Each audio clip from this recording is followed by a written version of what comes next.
Alam mo ba na yung mga viral na abroad pics na nakikita mo online? Baka Pilipinas lang pala yan. May 6 na lugar tayo na akala mo nasa ibang bansa, pero Pilipino lahat to. Una, La Paz Sand Dunes sa Ilocos Norte.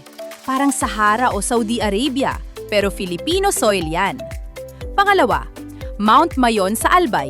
Yan ang Mount Fuji ng Pilipinas, perpektong kono. Pangatlo, Batanes. Rolling hills na akala mo nasa New Zealand o Scotland ka. Pang-apat, Vigan, Ilocos Sur. Cobblestone streets at Spanish-era bahay, parang nasa Sevilla ka. Pang-lima, White Island sa Camiguin. Pure white sand at turquoise water, Maldives level. Pang-anim, Mount Pulag sa Benguet. Yang Sea of Clouds, akala mo nasa Swiss Alps ka. Bakit ganito? Kasi 7,641 islands tayo. Bawat isla, ibang biome, ibang tanawin. Hindi mo na kailangan ng pasaporte para sa world tour. Mga lugar na to, mas mura, mas malapit, at Pinoy lahat.